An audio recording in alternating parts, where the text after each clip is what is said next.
어제 11시부터 윤석열 대통령에 대한 그게 이제 시작이 됐어요. 그 조사가 시작이 됐어요. 그런데 윤석열 대통령의 조사받는 태도가 어떻다? 불량하다. 어느 정도로 불량하다? 지극히 심히 매우 불량하게 보인다. 그 기사 좀 띄워주세요. 윤석열 대통령 공수처 수사 거부.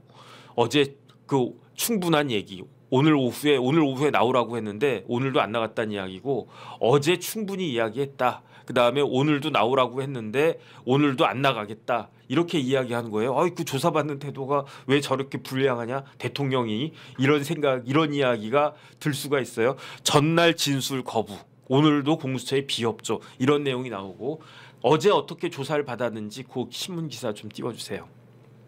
그래서 어제 그 중앙일보 기사인데 윤석열 대통령이 공처 가가지고 일방적으로 묻는 말에 대답한 게 아니고 하고 싶은 말을 했다는 거예요. 윤석열 대통령이 계엄은 대통령 고유 권한이야. 뭐 그렇게 이야기를 했대요. 그 다음 페이지 좀 넘겨주세요.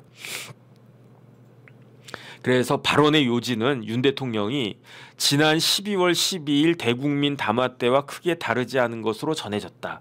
야당의 탄핵 남발과 예산 삭감으로 국정이 마비됐다. 그래서 이게 비상계엄을 선포한 배경이 됐다. 그 다음에 오늘 2차 조사에 출석해야 되는데 안 나가겠다. 왜냐? 어제 충분히 이야기했다. 그럼 어제 말씀을 많이 하셨나? 라고 보여지는데 그 다음 페이지. 공수처에 따르면 윤 대통령은 이제 본격적인 조사, 그러니까 윤 대통령이 이렇게 막 미리 이제 서두에 뭐 이렇게 이야기를 한 거예요. 그러면 이제 공수처 검사가 듣다가 네 알겠습니다 대통령님 이제부터는 조사 시작하겠습니다.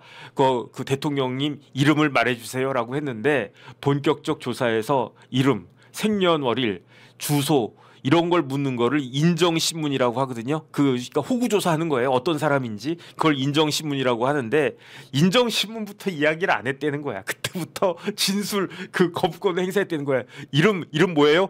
가만히 있었어. 생년월일 어떻게 됩니까? 가만히 있었어. 주소 어디입니까? 가만히 있었어. 그리고 난 다음에 구체적 사실관계 12월 3일에 왜 비상계엄 발동했습니까? 뭐 어쩌고저쩌고 뭐 누구랑 뭐 했습니까? 200쪽에 해당하는 질문의 개수가 200개가 아니고 200페이지에 해당하는, 그러니까 한 페이지에 질문이 5개만 있어도 한 1000개쯤 됐을 텐데 그거를 일일이 물어보는데 네가 물어보든 말든 나는 뭐 먼 산 보고 가만히 있었다는 이야기예요. 그래가지고 질문에 질문에 답하지 않았고, 그 다음에 맨 마지막에 문서가 성립하려면 어떻게 됩니까? 대통령 윤석열 이름 쓰고 거기에다가 사인을 하든지 관인을 찍든지 도장을 찍든지 해야지 그게 피의자 신문 조서가 완성되는데 그것도 안 했다는 거예요. 그것도 안 했다. 그래서 진술 거부권을 행사했다. 그래가지고 진술 거부권이라고 하는 걸 뭐냐? 진술 거부권 행사한 대표적인 사람 누구냐? 제가 봤을 때 조국 아니겠습니까? 그러고 보니까 조국 대표도 지금 서울구치소에 있고 윤 대통령도 서울구치소에 있고 어쨌든 기구한 그런 운명이 됐네요. 근데 조국도 그 수사 단계부터 1심, 2심 재판할 때까지 다 진술 거부권 행사하지 않았습니까? 그런데 윤석열 대통령도 똑같이 진술 거부권을 행사한 것인가? 저는 다르다고 봐요. 그래서 일반적으로 진술 거부권은 언제 그 행사가 되느냐? 할 말이 없을 때. 유구무원. 진술 거부권이 뭐 헌법상 기본권이니까 대단한 권리이고 그거 행사하면 뭐 어마어마한 무기일 것 같죠? 전혀 그렇지가 않아요. 실무에서는요, 판사님들이 진술 거부하고 있다 피고인이, 그럼 어떻게 생각합니까? 저 사람이 할 말이 없네, 유구무원이네. 가만히 있으면요 자백하는 것과 똑같은 거예요. 너 이거 빵 훔쳐 먹었지? 가만히 있어. 그러면 저 새끼 빵 훔쳐 먹었네. 너 저 술도 한 잔 훔쳐 먹었지? 가만히 있어. 그럼 저 새끼 술까지 먹었나? 뭐 이런 거 아니겠습니까? 그러니까 진술 거부하는 게 헌법상 권리이기는 하지만 유리한 게 아니에요. 재판 전략으로 전혀 이게 유리한 게 아니고 좋은 전략이 아니란 말이에요. 그 다음에 어떤 사람은 한술 더 떠가지고 그냥 인생 포기한 거야. 몰라. 그 다음에 이제 형사 그 수사를 받아보신 분들은 알겠지만 막 이게 그 조사받는 게 3시간, 4시간, 막 5시간, 10시간 이렇게 되면요. 그때부터는 만사가 귀찮아. 그래가지고 형사들이 물어본단 말이에요. 수사관들이 정혁진 씨 이거 했죠. 몰라, 알아서 해. 네. 그냥 내라고 다 적어. 이렇게 한단 말이에요. 그러니까 사실은 저렇게 이제 수사기관에 불려갈 때는 변호사가 꼭 필요하다. 이거는 알아두셔야 되는 게, 변호사가 뭐 대단한 역할을 하는 게 아니고 거기 이제 수사기관에 딱 가면요. 내 편이 하나도 없잖아. 저희 뭐 검사님 있지, 거기 수사관들 있지, 그다음 같이 또 끌려와가지고 조사받는 사람들이 있지, 경찰은 더 어수선하고.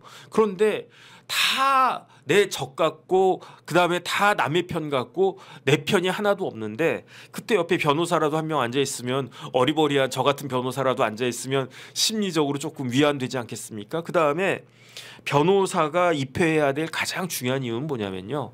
그리고 난 다음에 피의자 신문 조서를 이제 봐야 되는데 못 봐요. 본인들은 못 봐요. 너무 긴장되고 피곤하고 해가지고 꼴도 보기 싫다고, 이런 거 있잖아요. 그러니까 막 피곤할 때 뭐 이거 읽어야 된다.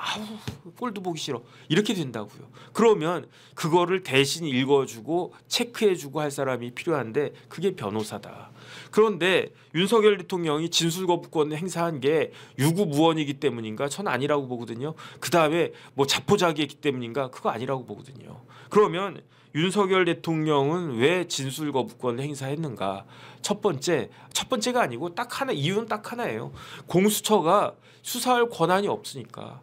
공수처가 수사할 권한이 없는데 백날 몇백 페이지 그 피의자 신문 조서 만들어봤자 의미가 없거든요. 그거는 어떻게 된 것이냐? 이 사람은 그 권한이 없습니다. 공수처장 오동훈이 작성한 피의자 신문 조서는 아무런 그 법적 권한이 없는 위법한 조사입니다. 이 한마디만 하면은 그 모든 그 어마어마한 기록들이 다 휴지 쪼가리가 되어버린단 말이에요. 증거 능력이 없어요. 그게 뻔하다라고 윤석열 대통령 측은 지금 그 이야기한 거 아니겠습니까? 공수처 수사 권한은 없다. 만약에 경찰같이 명백하게 수사 권한이 있는 그 수사기관이 수사한다라고 하면 그럼 내가 적극적으로 이야기할, 진술할 용의가 있는데, 공수처라고 하는 데는 내가 공수처를 싫어하고 공수처를 뭐 우습게 보고 뭐 미워하고 짜증나고 뭐 개인적으로 감정 있고 그래서가 아니고, 물론 그런 면도 좀 있을 수는 있겠죠. 그래서가 아니고 공수처에서 백날 수사해봤자 그거는 쓰레기밖에 안 되는 건데, 그런데 입 아프게 못하러 이야기하느냐. 그러니까 나는 가만히 있는 것이다. 그 이야기를 갖다가 하는 거고요. 그렇기 때문에 윤석열 대통령의 진술 거부권은 그런 의미에서, 그러니까 오히려 지금 윤 대통령 입장에서는요. 지금 공수처 앞에서 그 진술을 하는 게 그게 오히려 모순된 거예요. 공수처는 권한이 없는 수사기관이라고 지금까지 주장해놓고, 그때는 그거 지금부터는 알겠습니다. 저기 그 공수처 그 부장검사 뭐 누구든지 뭐 아니면 차장이 뭐 수사했다고 그러던데, 이 차장 내가 이야기해줄게. 그때 말이야 12월 3일 밤에 말이야 어쨌든 뭐 어쩌고 저쩌고 말이야, 이런 이야기를 갖다가 백날 한들 그거는 의미가 없는 걸 갖다가 한 거 아니겠습니까? 왜 그런 이야기를 갖다가 하나? 오히려 그렇게 이야기를 하면 당신들은 윤 대통령 측에서는 공수처 권한이 없었다라고 이야기했는데 왜 이야기를 갖다 하나? 왜 거기다 왜 도장을 찍나? 그렇다라고 하면 결국은 공수처가 수사할 권한이 있다라고 인정한 거 아니야? 이렇게 이야기하면 오히려 더 할 말이 없을 것이다. 그러니까 뭐 언론이나 이런 데에서는 뭐 민주당이라 이런 데서는 거 봐라, 윤석열 대통령 진술 거부하고 그 조사받는 태도 아주 그냥 불량하고, 대통령이 채통을 지켜가지고 막 그렇게 해야지 저게 말이 되느냐, 이런 식으로 공격을 했고 앞으로도 할 것 같은데, 법리적으로 따지면 그렇지 않은 것 같다라고 하는 게 제 개인적인 생각입니다.